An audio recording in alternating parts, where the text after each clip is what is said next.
No man builds an empire colder than the one who has already lost everything that mattered, except the man who is terrified of losing the last piece of it that remains.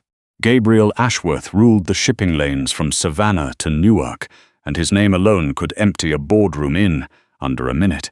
But none of that meant anything as he stood outside a glass incubator on the 9th floor of Magnolia Grace Medical Center, watching his daughter's chest rise and fall in tiny, uneven breaths.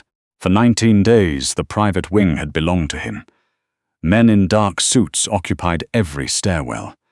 No nurse, no doctor, no cleaning staff moved through that hallway without being searched, badged, and stared down by a man whose grief had curdled into something far more dangerous than anger.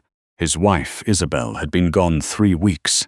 A car that wasn't supposed to fail had failed on a bridge outside the city, and the paramedics who pulled her from the wreckage had done the only thing they could.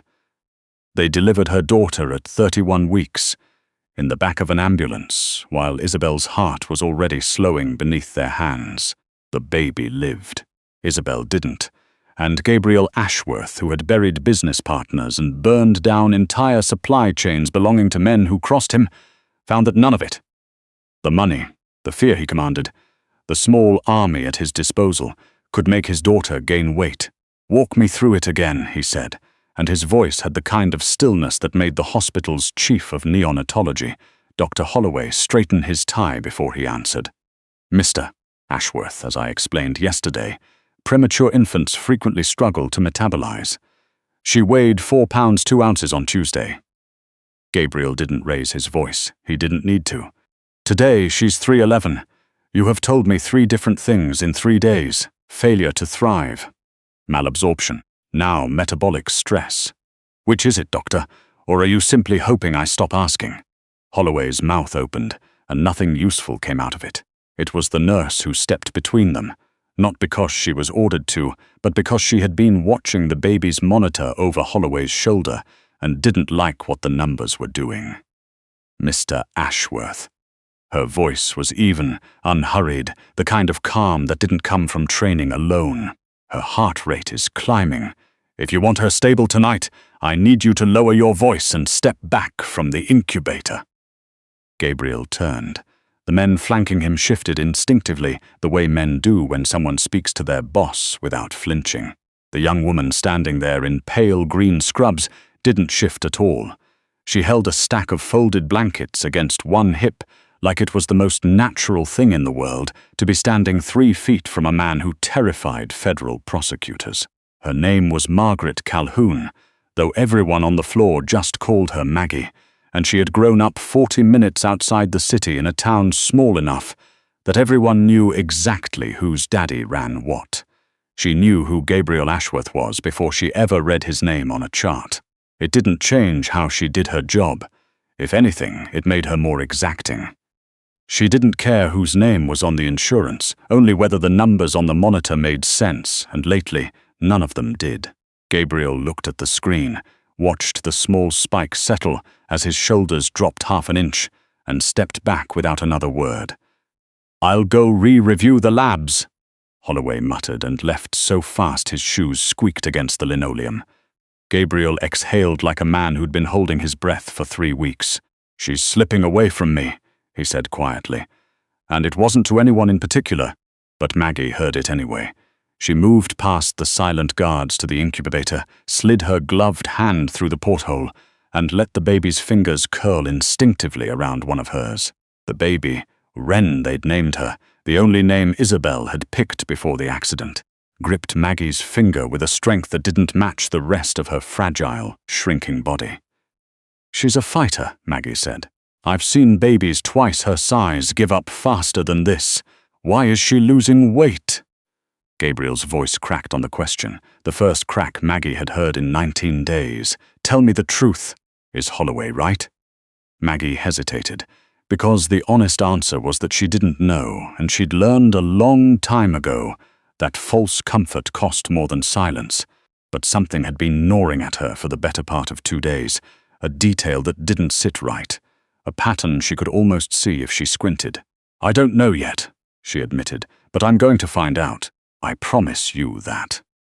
That night, Long after Gabriel had finally surrendered to exhaustion on the leather couch in the family suite, Maggie sat alone at the nurse's station, with Wren's chart open in front of her, cross-referencing weight checks against feeding logs going back 12 days. The custom mixed nutrition bags came up from the hospital pharmacy on Dr. Holloway's specific orders, formulated, he claimed, to address the baby's unique metabolic profile. Maggie didn't know much about pharmacy compounding, but she knew how to read a graph, and when she plotted Wren's weight against the clock, the pattern made her stomach drop. Wren's weight held steady through the day shift. It cratered every morning around 5:30, hours after the overnight feeding bag had been hung, not gradually, sharply, like her body was rejecting something rather than failing to process it. This isn't malabsorption, Maggie thought, her pulse picking up in her throat. This is someone doing this to her. The thought was so monstrous she almost talked herself out of it. The wing was crawling with Ashworth's men. A physical attack on the baby was unthinkable, impossible, but something slipped into an IV bag, something that left no mark, no bruise, nothing a guard with a gun could ever stop. That was a different kind of weapon entirely. And accusing the hospital's chief of neonatology, of poisoning a mob boss's daughter, without proof, wasn't just career suicide. It was the kind of mistake that got people disappeared. She needed to see what was actually in those bags before she said a word to anyone. At 3:15 in the morning, with the ward reduced to the low electronic hum of monitors and the occasional cough from a sleeping guard down the hall, Maggie made her way to the secured refrigeration room where the nutrition bags were stored overnight. She badged in, the door released with a soft mechanical click.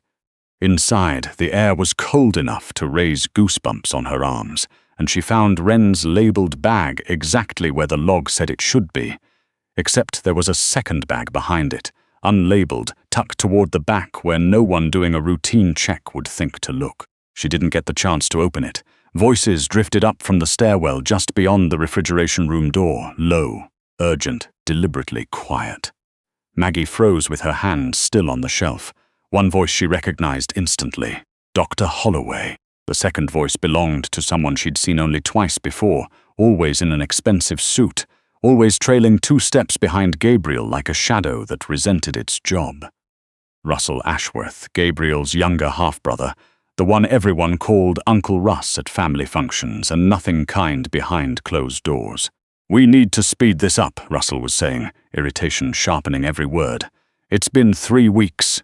Gabriel's barely sleeping, barely eating, and the partners are starting to ask questions about who's actually running the company while he sits in a hospital chair.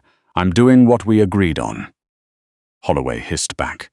"Push it any faster and her organs go into failure, and someone runs a real toxicology screen. You want it quiet, it has to look natural. I don't care how it looks. If the kid dies, Gabriel breaks. He's already half a ghost. He steps back from operations. The board votes me in as acting director, and you get your $2 million for the new wing, assuming you live long enough to build it." Maggie's blood went cold straight through. It wasn't a medical mistake. It wasn't bad luck or bad biology. Someone was killing that baby on purpose, slowly, methodically, so that nothing would ever trace back to a knife or a bullet, so that grief alone would do what an assassin couldn't get close enough to do. She heard the stairwell door groan shut as Russell descended, followed a beat later by Holloway's softer footsteps climbing back up toward the NICU wing. Maggie's mind raced. He was going to swap the bag. If she didn't get proof now, there might not be another chance before Wren's next feeding. She slipped out of the refrigeration room and ducked into the adjoining supply closet to grab an evidence bag, moving too fast in the dark. Her elbow caught a metal basin on the shelf, and it hit the floor with a clatter that sounded, in that silence, like a gunshot. The closet door opened slowly. A shadow fell across the floor. Maggie's back hit the shelving unit, her free hand still clutching the smuggled printout of the feeding logs she'd run off 20 minutes earlier. Dr. Holloway stepped inside and shut the door behind him. "You always did ask too many questions, Nurse Calhoun." His smile didn't reach his eyes. He reached into his coat and drew out a syringe already loaded, the needle catching the thin light from the hallway. "It's a shame about the cardiac event you're about to have." He expected her to scream. He expected her to beg, or freeze, or do what frightened 26-year-old nurses are supposed to do when a man twice their size corners them with a needle full of potassium chloride. What Richard Holloway didn't know, what nobody on that floor knew, because Maggie Calhoun had never once mentioned it in 3 years of working there, was that before she wore pediatric scrubs, she wore an army uniform. 4 years as a combat medic, 2 deployments, more hours spent making split-second decisions under fire than most surgeons logged in a decade. She had stopped a man from bleeding out while mortar rounds shook the dust off the ceiling above her head. A man with a syringe in a supply closet did not frighten her the way he expected to. She let him get close, then she moved. Her left hand caught his wrist before the needle reached her neck, twisting hard enough that the joint screamed in protest, and her opposite palm drove up into his forearm with enough force to crack bone. Holloway shrieked, the syringe spinning out of his grip and skittering across the tile. Before he'd finished registering the pain, Maggie's leg swept his out from under him, and he went down hard, the air punched from his lungs on impact. She had her knee against his throat half a second later, just enough pressure to make his eyes bulge, not enough to do real damage. Yet, "You broke every oath you ever swore," she said, low and steady, "and you tried to kill an infant on my watch." The door to the closet exploded open on its hinges. 2 of Gabriel's men filled the frame, weapons already raised, sweeping the small room for threats before they landed on the scene in front of them. The shattered syringe, the chief of neonatology, pinned and gasping beneath a kneeling nurse who looked, if anything, mildly inconvenienced.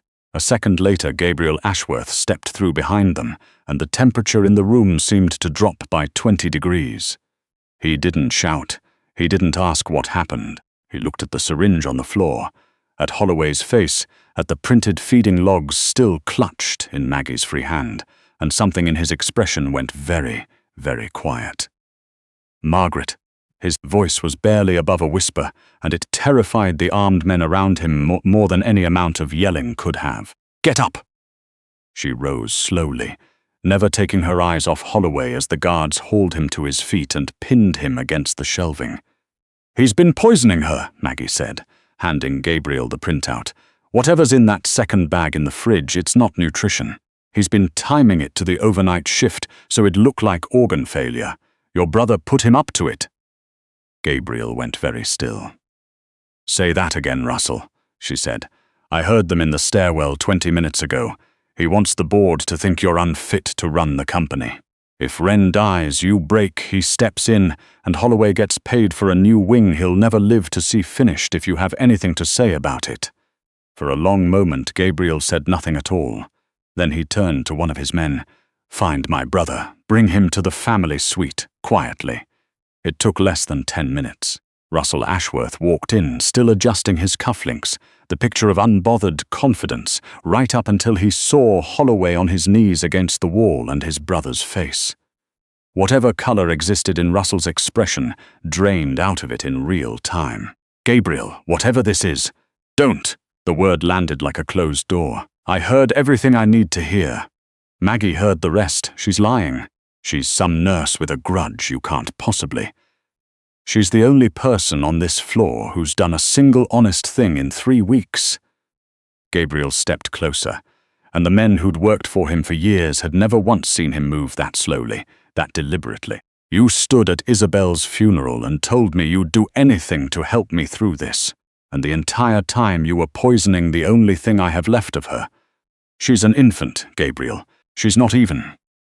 Russell stopped himself half a second too late, and the words hung in the air between them, ugly and unmistakable. "Say it," Gabriel said quietly. "Finish that sentence." Russell didn't. He didn't need to. His hand twitched toward his jacket, an old reflex more than a real decision, and 4 of Gabriel's men had weapons trained on him before his fingers got anywhere near it. He froze, surrounded, breathing hard. "You're not my brother anymore," Gabriel said. "You're a liability, and I don't keep those around." He nodded once to the man on his left. Take him to the warehouse on Liberty Street. I want him to have time to think about what he just admitted to. Gabriel, please, we're blood." "Ren is blood," Gabriel said, and his voice didn't rise even then. "You were never anything but a name on a family tree." They dragged Russell out through the service elevator, his protests fading behind steel doors that closed with a heavy final sound. Gabriel turned to Holloway, who was sobbing quietly against the shelving, all the arrogance gone out of him. "You're going to plead guilty to attempted murder and narcotics fraud," Gabriel said almost gently, which somehow made it worse. "A judge who owes me several favors is going to make sure of it. You'll do 25 years, and I have people inside who'll make certain every single one of them is harder than it needs to be." Holloway didn't argue. He didn't have anything left to argue with. When the guards finally led him away, and the hallway emptied out, it was just Gabriel, Maggie, and the soft mechanical beeping drifting down from the NICU where Ren slept, blissfully unaware that she'd survived something no 4-pound infant should have had to survive. Gabriel walked toward Maggie slowly, and for the first time in 19 days, the dangerous, untouchable man the rest of the city feared looked like exactly what he was, a father who'd nearly lost everything twice in 1 month. "You saved her," he said. "You saved both of us. I was doing my job." Maggie managed a tired smile. "Somebody had to actually pay attention. You did more than that." He reached out, hesitated, then gently took her hand, the same hand that had 20 minutes earlier broken a man's forearm without flinching. "You stood down a killer in a supply closet. You stood down me the first night we met, without even blinking. I don't know many people who'd survive either one of those, let alone both. I grew up around men who thought they were untouchable," Maggie said. "Turns out most of them just needed someone willing to say no." Something in Gabriel's face shifted, the iron of him softening into something he hadn't let anyone see in 3 weeks. "I owe you a debt I can't repay. Name anything. Anything in the world, and it's yours." Maggie looked at him, really looked, past the suit and the reputation, and the men with guns still posted at every door, and saw instead a man who'd sat awake every night for 19 days beside a glass box, terrified of losing the last piece of his wife he had left. It wasn't power she saw in him anymore. It was the same fierce, exhausted devotion she recognized in herself. "Keep me on her case," she said softly, "and maybe let me keep an eye on you too, while I'm at it. Somebody clearly has to." Gabriel laughed, an actual laugh, low and surprised, like he'd forgotten he still had one in him. "I think that can be arranged."